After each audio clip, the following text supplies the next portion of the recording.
Bonjour et bienvenue dans la Comics Fair, le podcast qui fait le tour du monde des comics pour vous en présenter ses trésors cachés. Je suis votre hôte, Spades, et pour m'accompagner, il a lustré sa carte de presse et sorti son gros zoom. Je parle bien sûr de mon journaliste d'investigation favori, Greg Pigeon. Salut Spades et bonjour à tous, mon gros zoom.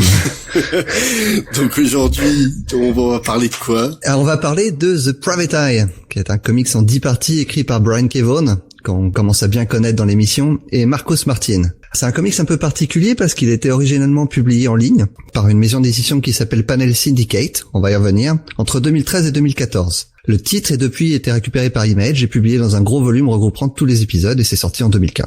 Un volume très très cher aussi, mais on en parlera plus tard. Là pour l'instant on va parler de l'histoire. L'action se situe en 2076, donc c'est futuriste, et en 60 ans Internet est devenu complètement obsolète. Alors ce qui s'est passé, c'est qu'il y a une fuite catastrophique de toutes les données qui étaient stockées en ligne. Alors on parle des détails bancaires par exemple, mais aussi des historiques Internet, tout. Et l'Amérique est devenue complètement obsédée par la vie privée. Alors il y a eu des nouvelles lois qui ont permis aux citoyens de commencer à adopter une série de pseudonymes dès leurs 18 ans et à porter des masques à chaque fois qu'ils sortent dans la rue, qu'ils quittent leur maison. Et dans cette société, seuls les journalistes sont autorisés à enquêter sur des questions d'intérêt public, mais seulement en tant que membres formés du Fourth Estate. C'est une espèce de force financée par l'impôt qui remplace la police. Ah bah le quatrième pouvoir, ça c'est une notion très très américaine aussi. Exactement. Et l'histoire donc de Private Eye, c'est l'histoire d'un journaliste qui n'a pas de licence, donc hors la loi, impliqué dans un complot mystérieux. Voilà. Et donc encore une fois, on va parler de Brian K. Vaughan dont on a déjà parlé. Pour ça, je vais vous renvoyer directement vers l'épisode sur Paper Girls, on vous a beaucoup parlé de lui, mais je vais quand même faire un petit résumé si vous avez la flemme. Donc Brian K. Vaughan est né en 1976 à Cleveland, il a commencé sa carrière en 96 chez Marvel, mais il faudra vraiment attendre 2002 et le lancement de Why the Last Man chez Vertigo pour qu'il explose. Donc si on devait citer ses titres les plus connus, on va dire Why the Last Man, dont je viens de parler, Ex Machina et Saga, l'excellente série de space opéra qu'il sort chez Image. Il a aussi bossé à la télé sur des séries high concept, donc des séries qui se concentrent sur des univers un peu chelous, dont pas les plus méconnus on va dire, vu qu'il a travaillé sur Lost et Under the Dome.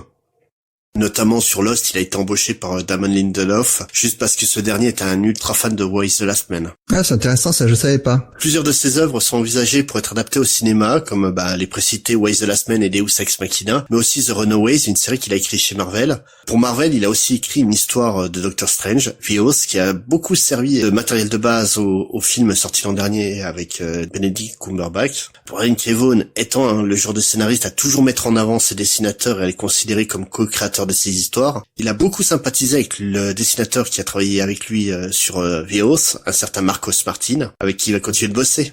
Marcos Martin pour moi, quand j'ai commencé à lire The Private Eye, c'était une star du comics, mais au final, je me suis rendu compte qu'il avait pas écrit tant de trucs que ça. Non. D'abord, il est né en 72 à Barcelone. C'est assez intéressant, c'est que dès son plus jeune âge, il s'est pas du tout intéressé à la bande dessinée européenne, mais il s'est intéressé aux comics directement. Très jeune, il s'est fait repérer par Marvel parce qu'il faisait les couvertures en Espagne des réimpressions des titres Marvel. Donc je pense que c'était les TPB qui avaient leur propre couverture espagnole et c'est Marcos Martin en faisait quelques-unes. Ou un peu comme en France sur les éditions Lug où les covers étaient refaites par un peintre. Ouais, c'est ça. Mais et c'est pas le seul dans ce cas-là. Il y a d'autres artistes espagnols qu'on connaît très bien maintenant qui sont fait repérer comme ça. Je pense à Salvador Larroca.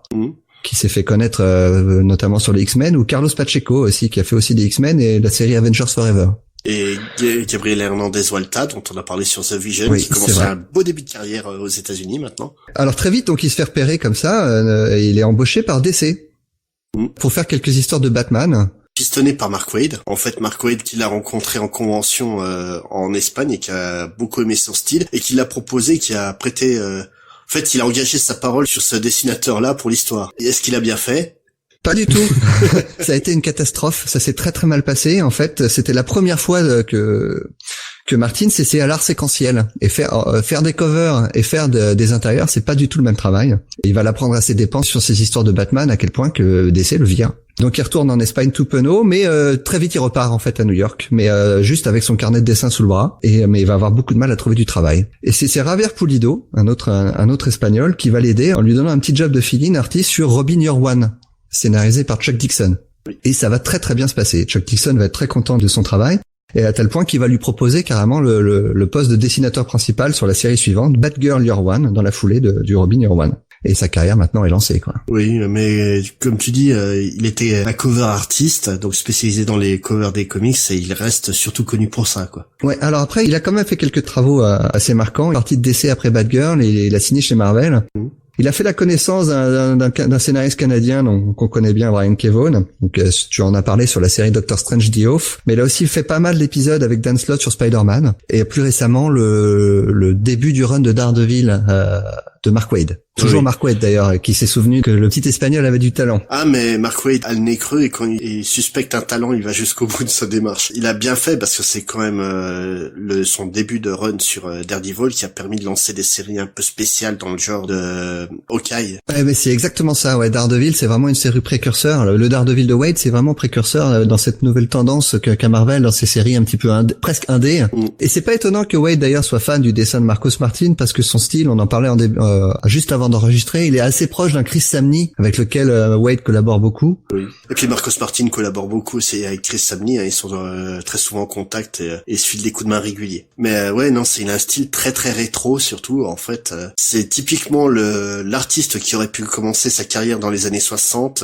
Il aurait pas dénoté avec l'époque. Moi, je suis très très fan. Ouais, pareil. On a vraiment une approche graphique dans le style de ce qui se faisait chez Darwin Cook. Ouais, ou Tim Sale, oui, aussi, je trouve. Après le Daredevil de Mark Waid, il s'est fait très rare, donc tu as signalé ses travaux sur des covers, donc il va continuer à faire quelques covers, j'expliquerai pourquoi tout à l'heure, et surtout il va créer donc cette maison d'édition Panel Syndicate, qui est un éditeur en ligne avec Brian Kevough, mais on va y revenir tout à l'heure. Voilà. Pour l'instant, on va un peu expliquer ce qu'est réellement The Private Eye. Donc le Private Eye, c'est une histoire dans le style le tech noir. Est-ce que tu sais ce que c'est? Ah bah maintenant oui, je sais que c'est ce que c'est, oui, mais on va quand même l'expliquer. Ah, c'est un sous-genre de sous-genre. Voilà, en fait, le tech noir, c'est un peu comme au niveau du métal où les métalleux ils inventent des styles de musique tous les 4 matins, quoi. Genre du grindcore à injection parce que le mec il roule en 205 GTI, quoi. Là, c'est un peu pareil. En fait, le tech noir, c'est un dérivé de cyberpunk. Rien que le terme tech noir, c'est vraiment un truc de niche. Ouais. Le cyberpunk, à la base, c'est donc un style qui a été créé suite au roman Le Neuromancien de William Gibson. Donc c'est un univers très très technologique et qui tourne vraiment mal, très très mal à chaque fois. On peut citer en exemple Matrix, qui est typiquement une œuvre cyberpunk. Ouais. Ou alors toujours avec Keanu Reeves, Johnny Mnemonic, qui est un peu moins connu, mais Johnny Mnemonic. Ah, j'ai été chercher loin celui-là. Ah bah moi je me rappelle très bien. J'aimais beaucoup quand c'est sorti. Donc le tech noir, c'est on prend du cyberpunk et on y rajoute une touche de noir. Pour vous rappeler de ce que c'est que le noir, allez écouter l'épisode sur Torso, on en parle en long, en large et en travers. En gros, le noir, c'est un genre très codifié dans lequel on retrouve le détective privé à la vie un petit peu triste, la femme fatale. Voilà, c'est du polar très dur où les personnages sont nihilistes au possible et tous dépressifs. Et Brian Kevough joue beaucoup avec ces codes-là dans The Private Eye. Ah oui. En fait, le tech noir, c'est un style plus important que pour les arts graphiques que pour la littérature en général. Parce qu'il y a peu d'œuvres littéraires tech noires à ma connaissance. Par contre, en film, on en a un paquet. Blade Runner, qu'on est l'archétype. Ah oui, là, Blade Runner, oui, c'est en fait, quand on regarde la définition de tech noir dans le dictionnaire, on voit une image de Blade Runner. Tout à fait. Le terme, on le doit à un certain James Cameron. Ouais, alors ça vient c'est lui qui a théorisé le terme de tech noir parce que dans une scène de début du film Terminator, ouais. Ouais. En fait, la scène qui se passe dans la boîte de nuit dans le premier Terminator, la boîte de nuit s'appelle le tech noir. Et la raison pour laquelle il a appelé la boîte de nuit comme ça, c'est pour que le spectateur automatiquement pense aux deux mots associés, technologie et noir. Voilà, une fois l'association d'idées faite, c'est vrai que le style de Reese avec son long imperméable et son fusil à pompe planqué dessous prend un tout autre impact dans l'esprit des gens. Autant l'imperméable, je vois pour le noir, le fusil à pompe c'est quand même moins courant. Disons que c'est du noir, du néo-noir, quoi. Voilà, c'est ça. Ce style-là, en fait, il doit beaucoup, comme pour le noir en général, il doit beaucoup à la France et au cinéma français. Le noir, en fait, avait eu un renouveau au cinéma grâce à Jean-Luc Godard avec À bout de souffle. Ouais. Et l'une des influences majeures du tech noir, donc j'ai cité Blade Runner, mais il y a un précurseur à ça, c'est un film d'un certain Jean-Luc Godard, dont je viens de parler il y a même pas 2 minutes, Alphaville. Que je n'ai jamais vu. Qui est assez étrange, mais qui mérite un coup d'œil. Après, voilà, c'est un film français de science-fiction, donc on sait dans quoi on met les pieds une fois qu'on sait ça. Le tech noir, c'est un style qui est résolument futuriste, avec un style visuel très old school, notamment comme dans Blade Runner, personnage que joue Harrison Ford dépareillerait pas dans le Faucon Maltais qui se passait en 1940. Et d'ailleurs, dans The Private Eye, le héros, c'est une sorte de hipster du futur qui écoute des vinyles et possède des affiches et des livres rétro dans son bureau. Il déparerait pas de notre époque à nous, en fait. Même rétro par rapport à nous. Ouais, c'est ça. Parce que l'affiche du Faucon Maltais. Oui, il a des affiches de Faucon Maltais, mais par contre, il écoute les Flaming Lips, qui est un groupe un peu rétro maintenant. Voilà, ça commence à être rétro, on va dire. On peut citer comme œuvre évidente dans le mouvement tech noir au cinéma des films comme Dark City, Passé virtuel, Minority Report, Strange Days, excellent film, Strange Days, est trop méconnu malheureusement, ou Final Cut avec Robin Williams. Je sais pas si tu te rappelles de ce film-là. Non, celui-là, c'est le seul que je ne connais pas. En fait, dans un futur proche, les gens ont des implants qui gardent la mémoire après la mort, et donc des personnes sont payées pour faire un montage de la mémoire de ces gens. Et un jour, un de ces monteurs, joué par Robin Williams, va voir des images qu'il n'aurait pas dû voir, il va se retrouver à avoir sa vie en danger. D'accord. Ça ressemble presque à un scénario d'un épisode de Black Mirror, qui pourrait être aussi considéré pour certains épisodes comme du tech noir. Voilà, tu prends ce genre de scénario, c'est typique le genre de scénario que tu peux retrouver dans des romans noirs, où les gens vont découvrir un secret qu'ils n'auraient pas dû, le détective va prendre la photo qu'il n'aurait pas dû alors qu'il enquêtait sur une enquête d'adultère banale. Voilà, c'est vraiment le scénario cliché, mais placé dans un contexte de SF pur. Et c'est vraiment ce qu'on peut citer comme notion de tech noir. En Asie, on a aussi traité du tech noir. Je pense notamment au manga et à l'animé Ghost in the Shell. Ah oui, qui a été adapté récemment au cinéma avec le succès qu'on sait. Oui, malheureusement, oui. Et on a tendance aussi à y incorporer les œuvres de Terry Gilliam comme Brésil ou L'Armée des 12 singes, ou encore La Cité des enfants perdus de Caro et Genet. Pour moi, c'est plus proche d'œuvres dystopiques que de tech noir. Mais bon, enfin, passons. Là, pour l'instant, on va continuer de parler de The Private Eye à travers le système très très particulier qu'ils ont utilisé pour l'éditer. Ah oui, alors en fait, on avait déjà parlé lors d'une précédente émission de la création d'Image au début des années 90 et du départ des dessinateurs stars de Marvel de l'époque pour fonder leur maison d'édition parce qu'ils voulaient détenir les droits sur leur création. Oui. Et ils ont eu beaucoup de succès à leur début, mais au fur et à mesure, en fait, ça s'est essoufflé. Et c'est assez récemment que Image s'est vraiment imposé comme le troisième acteur du marché. Suite à la défection d'un auteur de chez Marvel qui est parti de chez eux pour créer sa propre histoire chez Image, avec du succès, donc ça a été Robert Kirkman avec Walking Dead. Et c'est ce que j'allais dire, avec des séries avec succès comme Walking Dead, ou Invincible, toujours de Kirkman, mais il y a d'autres séries qui ont énormément de succès maintenant. Ouais. Tu as cité avant Saga de Brian Kevough, par exemple. Mais Kirkman a vraiment été le précurseur du renouveau d'Image et le début de l'hémorragie, on va dire. C'est ça, tant et si bien que la plupart des auteurs en parlaient de leur projet en creator-owned, comme on dit, ou dans lesquels ils détiennent les droits, mais ils sont quand même restés longtemps chez Marvel ou DC et ils y gardaient un pied. C'était une sorte de sécurité. Donc j'ai trouvé une anecdote assez drôle sur Jonathan Hickman. Sa femme, en fait, a reçu une lettre avec les royalties sur la série sur laquelle travaillait Jonathan Hickman en creator-owned à l'époque, qui était Pax Romana. Quand elle a ouvert la lettre et qu'elle a vu le chèque, elle s'est mise à pleurer. Donc c'est pour ça, je pense qu'à la même époque, d'ailleurs, Jonathan Hickman a signé chez Marvel et a commencé son run sur les Fantastic Four. Ah ben de toute façon, on l'a dit lors de l'épisode sur Chew, la vie en creator-owned, c'est pas facile du tout, quoi. Ah non, mais alors c'est plus du tout le cas maintenant. Par contre, les auteurs, ils ont plus du tout peur de franchir le pas et de s'investir à 100% dans leur création. On peut citer Jonathan Hickman, qui a quitté Marvel complètement. Il y a d'autres auteurs comme Rick Remender, Brian Kevough en fait partie aussi. Jeff Lemire. Jeff Lemire qui est très récemment a bien quitté Marvel. Mais Brian Kevough, il est allé encore plus loin. Et parce qu'il a fondé avec Marcos Martil Panel Syndicate. Donc il a fondé sa propre maison. Alors, Panel Syndicate, c'est quoi? Leur idée de base, c'est de créer un endroit où une œuvre serait disponible d'où que l'on vienne pour le prix que l'on souhaite. Et cette idée, c'est pas Brian Kevough qui l'a eu, c'est Marcos Martin. C'est ce qu'on appelle du pay as you want. Ouais, mais alors, pay as you want, donc le prix est fixé par l'acheteur, pas de DRM, c'est-à-dire que à partir du moment où on a acheté l'œuvre, même pour $0. Oui, c'est possible de l'acheter pour $0. Ouais. L'œuvre nous appartient. Ouais. C'est-à-dire qu'on peut en faire ce qu'on en veut après ça. Il n'y a pas d'intermédiaire. Et ils ont aussi dans l'idée d'offrir dès le départ une multitude de langues disponibles. Bon, ils vont avoir un petit peu de mal avec ça. Oui, on en reparlera plus tard. En tout cas, l'idée selon Martin, c'était que le comics initialement c'était un médium très peu cher et accessible à tous, ce qui était le cas quand pas notre génération, mais la génération d'avant, un comics ça coûtait 5 cents. C'était, on les trouvait partout. Et depuis, c'est devenu un loisir de niche pour une élite fortunée. Et son idée, c'était de revenir aux bases. Donc c'est pour ça qu'il a créé Panel Syndicate. Lui, il a aucun problème si quelqu'un vient et donne juste 5 centimes. Ça le dérange pas du tout. Brian Kevough était très enthousiaste à l'idée, mais par contre, il était persuadé qu'il courait à la ruine. Et on va voir qu'il se trompait lourdement. Donc à la base, Panel Syndicate, ça a été créé pour recevoir juste les œuvres de Martin, scénarisées par Vaughn.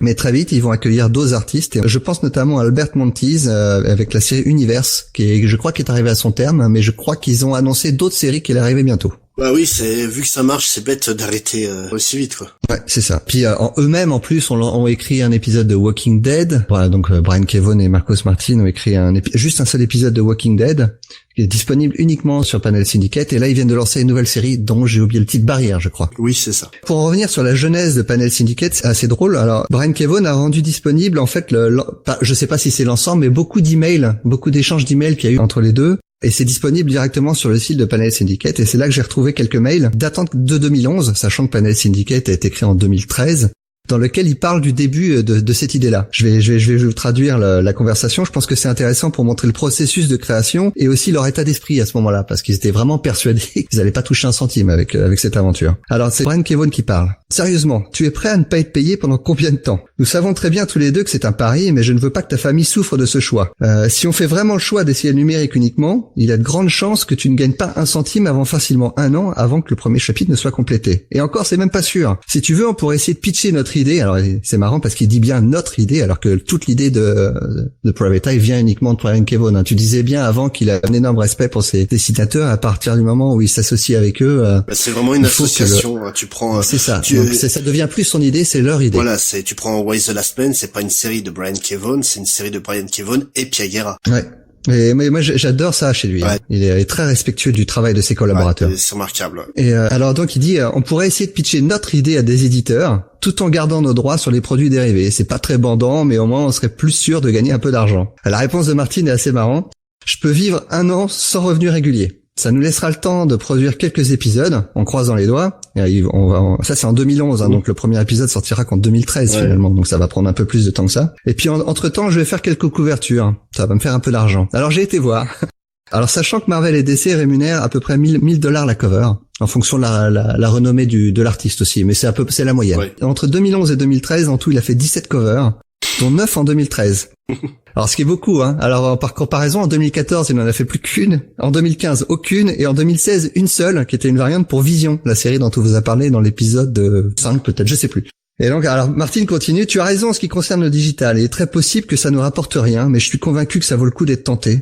Et en cas d'échec, rien ne nous empêche de retourner chez les gros éditeurs après coup. Et Vaughn, ok, on y va. Et d'ailleurs, il faut bien reconnaître que l'ancienne voix ne satisfait plus personne. Tu vois à quel point Brian Kevough a l'amertume envers les gros éditeurs. Ouais. Pourtant, il y a travaillé pas mal. Il a fait du Batman, il a fait du Swamp Thing chez DC. Puis mais le truc, c'est qu'il a vraiment pris son envol sur Vertigo et puis à l'époque de Karen Berger et Shelley Bond. Donc où il était traité autrement que chez les Big Two classiques, quoi, on va dire. Ouais.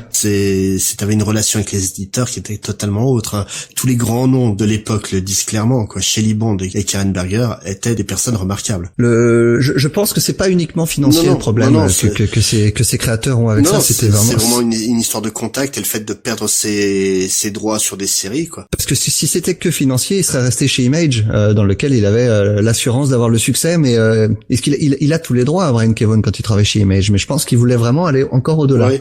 Non, et le truc qui est marrant dans cette histoire, c'est comme tu dis, c'est qu'il est hyper sceptique par rapport au numérique. Et pourtant, on en parlera tout à l'heure, ça a cartonné. Par contre, tu prends Mark Waid, qui lui, c'était l'inverse, était persuadé que le numérique c'était l'avenir. C'était l'avenir. Et en fait, Thrillbent, sa propre boîte de diffusion de comics en numérique, qui marche sur un autre concept que Panel Syndicate, j'expliquerai un peu mieux tout à l'heure. En fait, Thrillbent a beaucoup de mal à décoller, donc le concept que lui mettait en place. Donc là, on a Panel Syndicate, tu prends le comic, si t'as envie de le prendre gratuitement, tu le prends gratuitement. Si tu veux payer, tu payes. La Thrillbent, en fait, le truc, c'est que tu peux donc payer si tu veux, tu prends le comics, et en fait, le comics est embedable partout. Donc tu as ton site internet, je peux acheter par exemple par exemple sur Comics-Fair, je peux prendre un comics sur Thrillbent et puis le foutre lisible directement sur le site de Comics-Fair. Et la manière dont il voulait vraiment gagner de l'argent, Mark Waid, ça a été sur la pub.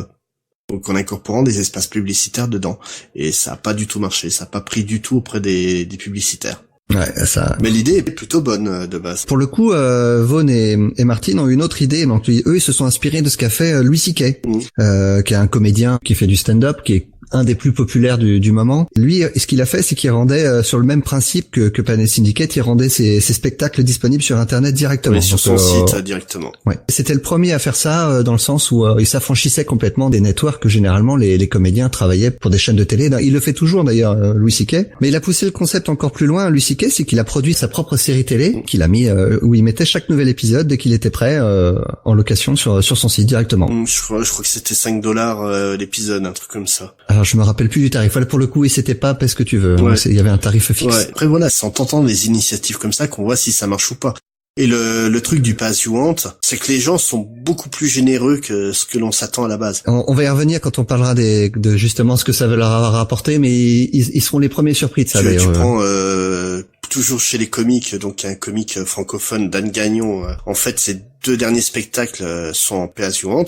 Donc tu rentres dans la salle gratuitement, tu regardes le spectacle et en sortant, tu donnes ce que t'as envie. Et Henri Général, il est plutôt étonné de ce qui se retrouve dans le chapeau, quoi. Ah, puis ça évite les réflexions de bien pour ce que je t'ai payé, tu pourrais me faire rire. Voilà, c'est ça. C'est exactement ça. Non, c'est une initiative dont j'entends beaucoup parler ces dernières années, et puis ça a l'air de pas trop mal marcher, quoi. Mais voilà. Après, c'est un gros risque financier parce que là, on parle de ça parce que ça a eu du succès et tant mieux pour eux. Mais Marcos Martin, il a pris un énorme risque parce que Brian Kevoun, il est scénariste, il travaille sur d'autres séries, il peut se permettre d'avoir une série qui ne vend pas. Marcos Martin, pendant 2 ans, il a fait que ça. Hein. Il a fait que dessiner du Private Eye. Et si ça fonctionnait pas, c'était la ruine pour lui. Non, hein. mais le truc, c'est que pourquoi Panel Syndicate a marché? Parce que Brian Kevoun, ça aurait été un random, ça aurait été un random inconnu qui aurait écrit le scénario, on n'y aurait pas été. Moi, je vais te dire, il y en a probablement des comics qui sortent dont on n'entend jamais parler parce qu'on ne connaît pas les auteurs, mais c'est pour ça que d'ailleurs ces auteurs-là se font la main d'abord chez Marvel et DC. C'est une nouvelle tendance du moment. Ils se font connaître chez Marvel et DC, et ensuite ils partent gagner des sous. Non, la nouvelle tendance, c'est de proposer des Kickstarter surtout. Ah ouais. Ah, ça se fait de tous les côtés. Hein. Tu vas sur Kickstarter aux États-Unis, t'as plein de jeunes qui essaient de démarrer en faisant un comics comme ça, quoi. Ça c'est l'étape avant Marvel et DC. T'essaies de te faire connaître avec le Kickstarter pour être embauché par Marvel. Une fois que t'as eu le succès chez Marvel ou chez DC, là après tu pars chez Image. C'est exactement ça. Hein. Le truc voilà, c'est que vraiment, comme tu dis, Marcos Martin, ouais, ça aurait pu être galère. Bah comme pour ça l'était pour Rob Guillory sur Chew. Hein. Les 5000 ventes par mois d'épisodes, ça donne pas grand chose dans l'assiette. Hein. Une fois que tu rencontres le succès, c'est un jackpot, c'est un pari que tu fais. Quand ça marche, c'est cool, quoi. Et là, justement, le fait que ce soit Brian Kevoun, je veux dire, moi je les ai achetés à l'époque où c'est sorti les épisodes sur Panel Syndicate, sachant que je trouve que chaque travail mérite sa juste rémunération. Je payais le prix d'un comics, donc $3 pour chaque numéro. Le truc, c'est qu'au vu de la qualité, je regrette absolument pas, quoi. Ouais. C'est un super comics. Hein. C'est pas pour rien qu'on en parle. Alors je vais juste terminer sur Panel Syndicate pour montrer une petite anecdote hilarante sur la recherche du nom de domaine. Parce qu'ils ont eu plusieurs idées qui se sont lancées comme ça à la volée, et ça a pris des mois avant qu'ils trouvent Panel Syndicate, qui se fixe là-dessus. Parce qu'à chaque fois qu'ils trouvaient quelque chose qui leur plaisait, il y a une accroche sur laquelle, ah oui, ça c'est bon, on prend celui-là, c'était déjà pris. Alors j'ai quelques exemples. Everywhere Comics, Splendid Comics, Comics Comrade. Ils ont même pensé à un moment à l'appeler spacedinosaur.com. Et c'était déjà pris. Ah, dommage. Et au final, ils se sont mis à Panel Syndicate, qui était une des toutes premières propositions de Brian Kevoun, mais qui lui plaisait pas vraiment, en fait. Et c'est Marcos Martin qui a pris la décision dans le dos de Brian Kevoun, en disant, en fait, c'est bon, ça y est, j'ai signé tous les papiers avec Panel Syndicate, parce qu'il y en a marre d'attendre. Et Brian Kevoun s'est fait à l'idée. Oui, bah, c'est pas étonnant. Mais le fait que ça soit du digital, est-ce que c'est pas ça qui aurait donné la forme très particulière de ce comics? Je sais pas si c'est le digital, parce que pour le coup, toujours dans les bonus qui sont disponibles sur le site, on voit que tout début à la genèse, Marcos Martin avait cette idée-là de faire un format en 16/9, donc ce qu'on appelle l'italienne pour le comics. Et Brian Kevoun était assez réticent parce en fait, il avait été voir la technologie existante et DC ne supportait pas ce format-là, par exemple en digital. Oui, mais ce qui est surréaliste, parce que le format paysage par rapport à un écran, c'est quand même... Même pour lire sur un téléphone. Oui. Moi, je n'ai jamais lu un comic sur un téléphone, mais pour le coup, lire ce format-là sur un téléphone, c'est ce qu'il y a de mieux. Bah oui. Sur une tablette, c'est idéal. Ah oui, non, mais tout à fait. Là, vraiment, moi, c'est pour ça que je pensais que le format avait été impacté par le... Alors, je sais pas où ça en est maintenant, mais en tout cas, en 2011, à l'époque de cet échange d'emails, DC ne proposait pas le format en paysage. C'était uniquement du format page comics classique. Ouais, quoi. Mais comme fait Marvel, hein, les seuls qui vraiment ont des bonnes idées au niveau de la construction de ces comics en digital, ça reste Comixology avec son lecture case à case. Quoique je crois que Isneo à la même technologie maintenant, mais sans certitude. Je sais pas. Je pense vraiment que Marcos Martin, c'est un innovateur, et je pense que quand il se lance dans un projet, il se dit bon, alors, qu'est-ce qui est nouveau, qu'est-ce que je peux faire de nouveau là-dessus. Et avec The Private Eye, il s'est fait plaisir. Oui, mais c'est pas un précurseur non plus pour le 16/9, enfin pour le. Ah non, c'est pas un précurseur, mais le fait de lancer quelque chose en pur digital en 16/9, pour le coup là, c'était vraiment innovant. Oui, c'est clair. Et donc on va commencer à parler un peu vraiment des thématiques du comics en lui-même. Oui, on a parlé notamment beaucoup du digital et c'est un des thèmes du comics. Oui, parce que en fait, ce qu'il faut savoir, c'est que la raison pour laquelle Brian K. Vaughan a écrit une histoire qui parle de la vie privée et du digital, c'est parce que Brian K. Vaughan déteste les réseaux sociaux. Mais il est à tel point qu'il a créé un compte Twitter qu'en 2015, pour le fermer 2 mois plus tard, pour le réouvrir 2 mois plus tard, pour le refermer 3 mois plus tard, pour le réouvrir 3 semaines plus tard. Non, c'est en fait son compte Twitter, c'est une guirlande de Noël, tellement il l'ouvre et il le ferme. Alors oui, en fait, Brian K. Vaughan, il se considère comme un ludiste. Est-ce que tu sais ce que c'est? Bah oui, parce que tu m'as expliqué ça juste avant l'émission. Il révèle tout. Alors, un ludiste, le ludisme, c'est une référence à des ouvriers du textile du début du 19e siècle qui voyaient l'arrivée des machines comme une menace pour leur emploi. Et donc, en fait, c'est un mouvement anti-progrès, quelque part. C'est un terme qui regroupe un petit peu tous les anti-technologiques. Alors, Brian K. Vaughan se revendique, lui, comme étant un ludiste, mais c'est pas vraiment ça. Il n'est pas un ludiste, lui. Il est un néoludiste. Et un néoludiste, c'est quelqu'un qui est en opposition au progrès technologique et surtout l'effet des technologies sur l'être humain. Et c'est en ça que on peut pas considérer qu'il soit ludiste parce que le ludisme se rapproche plus de la technophobie, ce qui n'est pas. Non, là, en fait, je veux dire, je me sens assez proche de lui sur certains points. Parce qu'aujourd'hui, nous sommes entrés dans une ère où on entretient une relation étrange vis-à-vis de notre image en ligne. Où t'as forcément dans tes contacts Facebook cette personne qui raconte tout ce qui se passe dans sa vie à la moindre seconde, du genre aujourd'hui j'ai mangé une pomme, puis qui après la même journée va se plaindre que tout le monde parle de sa vie. Ah oui, c'est vrai. C'est voilà, tout le monde révèle tout. Tu vois, la génération d'avant avait peur de Big Brother, c'était des lecteurs de 1984. Et là, du jour au lendemain, maintenant, tu vois, il y a les flics ont même plus besoin de nous demander notre vie privée, on raconte tout, quoi. À tel point que tout ce qu'on fait sur Internet a maintenant une vraie valeur financière pour les marques. C'est le data, en fait, tous les sites qu'on utilise gratuitement, comme Facebook, comme Twitter, en fait, on les utilise pas gratuitement. C'est nous qui fabriquons la richesse de ces sites-là, c'est nous qu'on vend, quoi. Mais au-delà de ça, même, on parlait d'autres époques avant, l'Internet a rendu accessible, tout accessible, et même l'accès aux stars, entre guillemets, ce qui les a désacralisés complètement. Mmh. Ah oui. Et ça, c'est un des autres effets de la vie privée sur Internet. Toutes les stars qui s'épanchent sans arrêt sur leur vie, chacun maintenant a l'impression de connaître ou d'être un ami avec une star, alors qu'en fait, pas du tout. Non, voilà, les stars restent des stars. C'est très artificiel, mais ça a désacralisé complètement la star. Et plus que de la désacraliser, c'est que ça nous a tous transformés en des paparazzi, quoi. Ouais, et en voyeurs, ouais, c'est exactement ça. Le postulat de base de Private Eye, c'est une société où s'est déroulé une sorte de WikiLeaks géant, où tous les secrets des gens ont été révélés, et en gros, ça parle des conséquences de ce déluge. Mais le truc, c'est que vraiment, au jour d'aujourd'hui, quand tu vois des affaires comme, tu parlais des célébrités, les célébrités qui ont vu leurs photos privées se retrouver sur le net, c'est ahurissant, quoi. Ah oui, mais c'est étonnant parce que ce leak des photos des stars qui est arrivé il y a quelques années maintenant, c'était avant Private Eye était en gestation avant ça, hein. Mmh. C'est pas du tout une conséquence de ce qui s'est passé à ce moment-là, mais c'est dans l'air du temps. Hein. Brian K. Vaughan, il a beau ne pas être sur Internet, il est très conscient de ce qui s'y passe. Oui, c'est comme tu dis, c'était dans l'air du temps. Et Brian K. Vaughan, en fait, se sent très attiré par une notion développée en Europe et en Argentine à la fin du XXe siècle. C'est ce qu'on appelle le droit à l'oubli. Ouais, c'est complètement absent des États-Unis, oui. ce concept-là.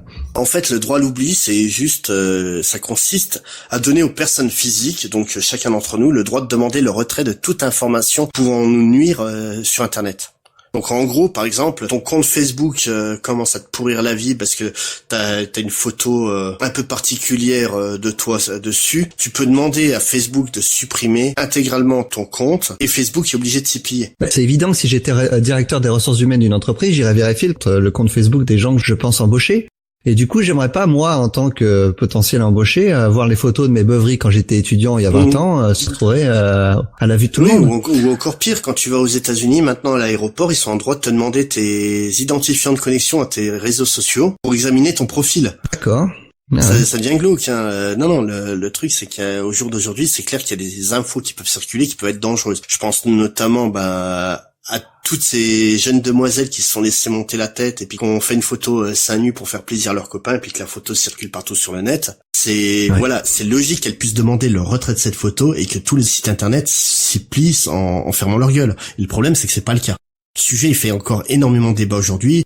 Là, les États-Unis viennent quand même d'autoriser la vente des données personnelles. Donc Facebook est en droit de vendre toutes tes données personnelles à Coca-Cola. Ouais. Ce que je ne comprends pas, qu'est-ce que ça peut leur foutre à Coca-Cola ce qu'on fout sur Internet. Ah mais c'est vraiment pour personnaliser les publicités qu'on voit sur Facebook. Ah ouais, mais on en parlait avant d'enregistrer, mais il y a un sentiment d'impuissance. Qu'est-ce qu'on peut faire contre ça? Brian Kevough, il est terrifié par ça, hein, parce que la société qu'il dépeint, qui est une conséquence de la société qu'on vit actuellement, mais qui est exagérée, est pas beaucoup mieux que celle de laquelle il a peur. Non, je suis bien d'accord. En fait, ouais, il est parti de l'autre côté du miroir, tout à fait, quoi. À tel point que la presse est devenue une sorte de police, qui est en fait l'organe de police qui gère toutes les données privées. Ça, c'est très étonnant, je trouve, parce que la presse a mauvaise presse, sans mauvais jeu de mots, et Brian Kevough, il saute à pieds joints là-dessus, parce que il fait vraiment de la presse le méchant de son comics, quelque part. C'est le Big Brother de 1984, dans The Private Eye, c'est la presse. C'est étonnant parce que c'est vraiment considéré comme un pouvoir aux États-Unis, beaucoup plus que chez nous.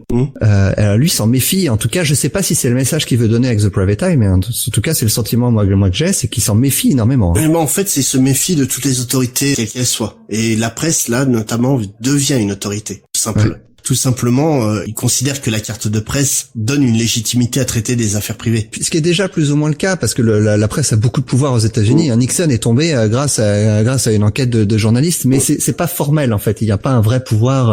Le pouvoir d'informer existe, mais il est pas pénal. C'est ça. Sinon Fillon serait très mal en ce moment. Ah mais de toute façon la France c'est encore autre chose. Non mais le truc pour en revenir donc au droit à l'oubli. Le problème de ça c'est que donc comme je disais donc les ventes de données se font actuellement et l'Europe elle a clairement tranché en faveur du droit à l'oubli. Donc ils ont voté des lois en ce sens, mais les grandes structures comme Google ou Facebook ils sont pas du tout d'accord, ce qui fait qu'il y a des procès en appel de tous les côtés. Et au jour d'aujourd'hui, est-ce que tu vois où il est le bouton supprimer mon compte sur ton profil Facebook? Ouais non, ça n'existe pas. Voilà, pareil sur Twitter. En fait, il y a des procédures pour le demander, mais qui sont extrêmement lourdes à faire. Autre chose, ne serait-ce, on va dire, un de tes amis met une photo de toi un peu, on va dire, tendancieuse sur son compte et te tag. Il faut savoir que tous tes contacts peuvent recevoir la photo. Ouais, c'est vrai. C'est déjà problématique de base, mais en plus, ce qu'il faut savoir, c'est que si toi, tu demandes le retrait de la photo, ton pote, tu vas leur envoyer de la demande à ton pote, tu vas lui dire, écoute, déconne pas, je passe un entretien d'embauche demain, on peut pas se permettre d'avoir ça qui circule. Donc ton pote va enlever la photo, mais ce qu'il faut savoir, c'est qu'elle reste sur le profil de tous ceux qui l'ont reçu déjà. Ouais. Donc il y a un vrai souci au droit à l'oubli. Comme on dit souvent, Internet n'oublie rien, mais le retrait de ces informations permettrait à des personnes de retrouver une certaine sérénité.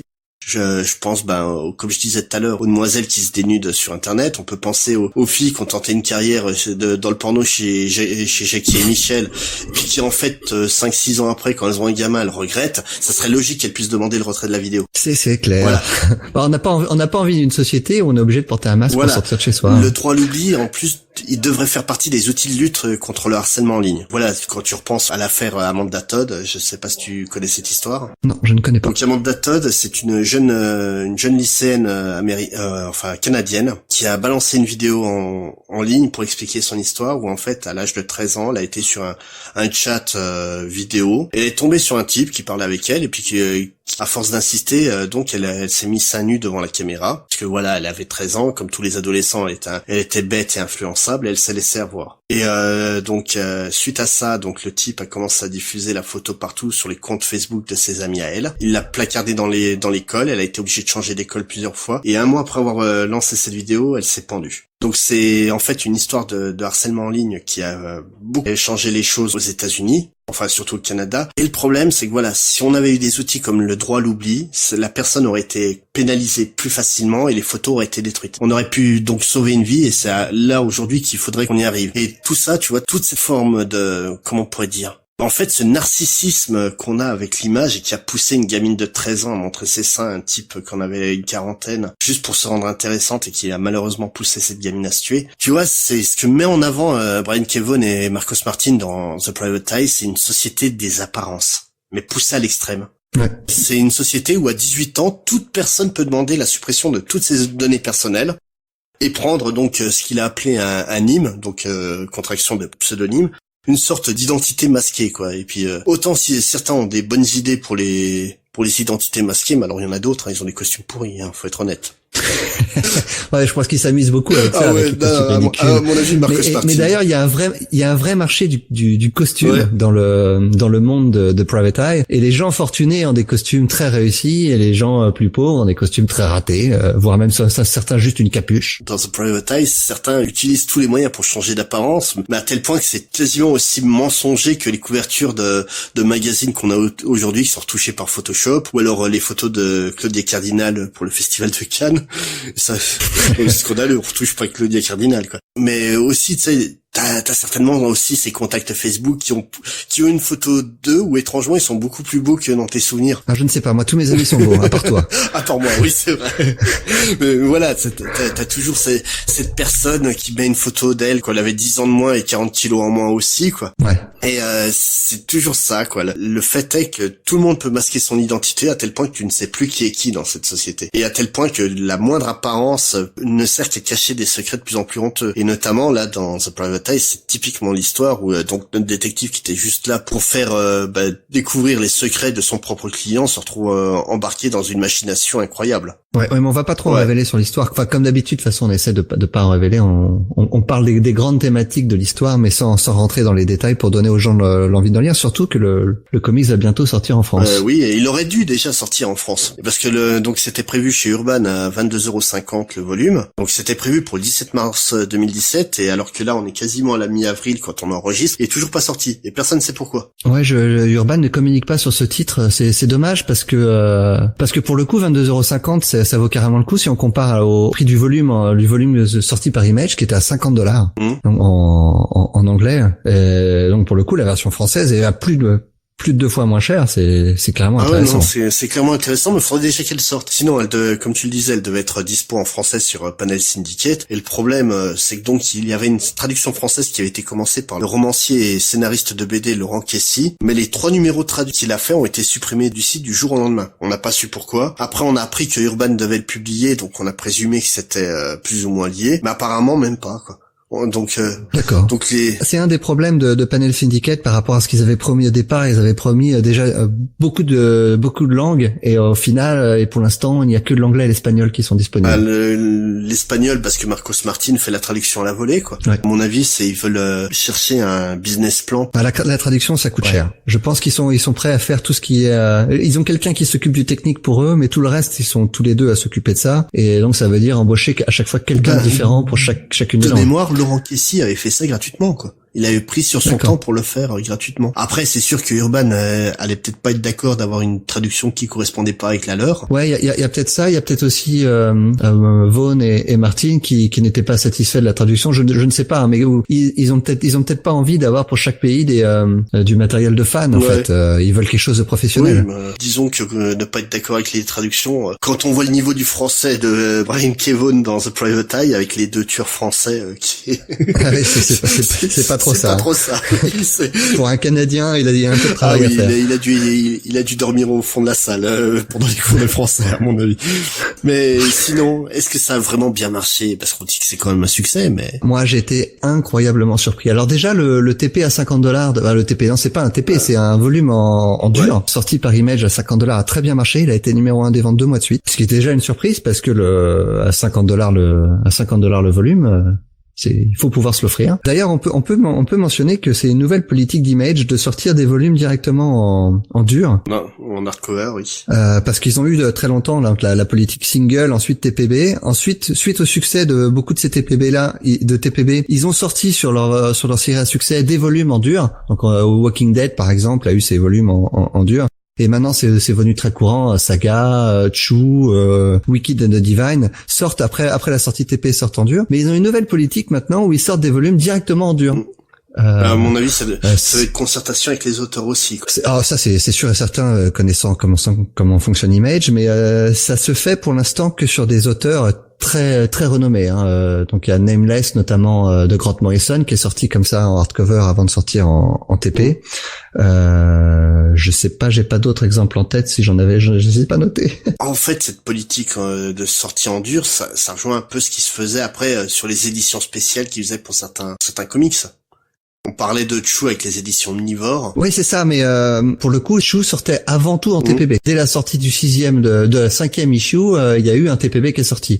Et les éditions omnivores sortaient encore après, suite au succès du TPB. Là, ils vont directement hardcover avant le TPB. Donc, ils pensent que il y a un marché directement pour le volume dur, à cause du fait que ce soit Brian Kevoun. Et donc, du coup, ils savent qu'ils vont avoir des palanqués. Tout simplement, ils savent que c'est des séries qui attirent potentiellement un public, on va dire, de hipster, qui est un public très librairie, comme en France. Ouais, faut dire que le livre est sublime. Ouais. C'est un très très bel objet. $50, il y a plutôt intérêt. Ouais, encore, Mais en plus, il a été aussi imprimé en format à l'italienne. Donc ce qui est pas courant du tout aux États-Unis, où on a très très peu quand même de titres qui sont publiés dans ce sens-là. De mémoire, je peux citer Frank Miller avec 300 et puis Holy Terror. Ouais, c'est en faisant des petites recherches, c'est les seuls comme ça de tête, c'est les seuls titres qui me semblent aussi. Et le truc c'est que forcément il est cher parce que c'est de la bonne manufacture et que c'est un format particulier. Mais au-delà de ça, donc ils ont eu du succès avec ce volume hardcover donc qui est sorti en 2015 par Image, mais dès 2013, ils ont connu le succès donc directement sur leur site. Donc tu fais partie des contributeurs. C'est très difficile d'avoir des chiffres, mais en tout cas Brian Kevoun a dit qu'en nombre d'unités, ça se situait dans le six figures. Alors six figures, ça veut dire au-delà de 100 000. Donc ça veut dire au-delà de 100 000, mais jusqu'au million. Donc c'est difficile. Enfin, ça laisse quand même beaucoup de marge. Et en termes de dollars, il dit que c'est aussi en six figures. Donc ça veut dire qu'ils ont gagné plus de $100,000 avec Private Eye. Et ça, c'était avant la sortie du dernier épisode. Donc ils ont gagné encore plus d'argent grâce à Private Eye. Moi, j'étais extrêmement surpris par ces chiffres-là parce que quand on connaît les chiffres de combien rapporte un comics papier aux auteurs, ils ont eu vraiment raison de se lancer dans le digital. En fait, Mark Waid, quand il dit que le digital c'est l'avenir, il a pas tort sur certains points. Pour les auteurs, c'est un avenir qui est rentable, qui est beaucoup plus rentable que la version papier. Après, c'est vrai que pour le public, beaucoup moins, parce que même moi qui utilise du digital, j'ai un affect particulier avec le papier. Mais soutenir des initiatives comme celle-là, sur des titres où tu sens le potentiel, je vois aucun problème. Moi, je trouve ça normal de donner ma petite obole à l'artiste. Pour ma part, je crois que je franchirais vraiment le pas quand Brian Kevoun dira ce titre va sortir en digital et il ne sortira que en digital. Si la nouvelle série qui sont en train de sortir en ce moment, qui s'appelle Barrier, sort aussi après en volume relié, moi je vais attendre le volume relié. Moi je suis trop attaché au livre. Moi aussi, mais justement, quand il a annoncé The Private Eye, il l'a annoncé comme une série digital only. Ouais, mais il a menti. Oui et non, c'est comme tu dis, en sortant un volume à $50, il s'adresse pas à n'importe quel public. Ouais, c'est vrai. Alors pour le coup, si vous le trouvez sur Amazon pour à peu près $22 en ce moment. C'est clairement, il s'adressait pas au public logique des comic shops, là, il s'adressait vraiment au public des vraies librairies, quoi. Sans vouloir être péjoratif par rapport au comic shop. Mais il y a clairement une différence entre le public qui va traîner dans les comic shops et le public qui traîne dans les librairies classiques. De la même manière, en France, ne serait-ce que pour la VF, t'as le public kiosque et t'as le public librairie qui préfère attendre et foutre 20 € dans un comics que d'acheter son comics. Ouais. Dans un beau livre. C'est un choix, hein. Après, il a tenté, ça a marché, tant mieux, mais...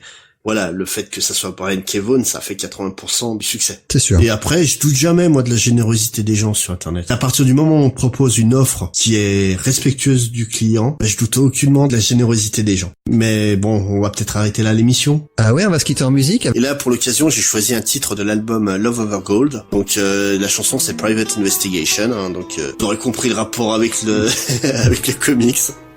Allez, au revoir. Allez, au revoir.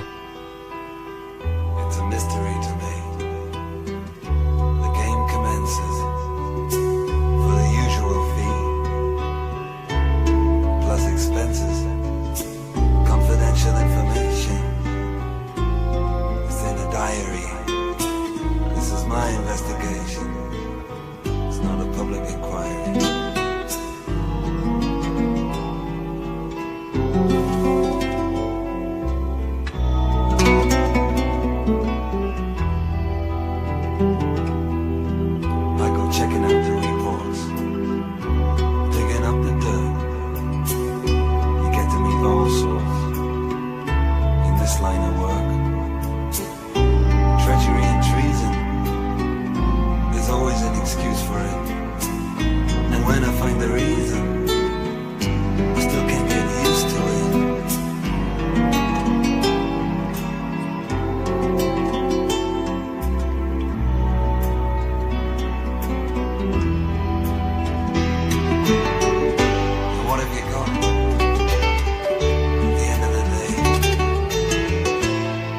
you got?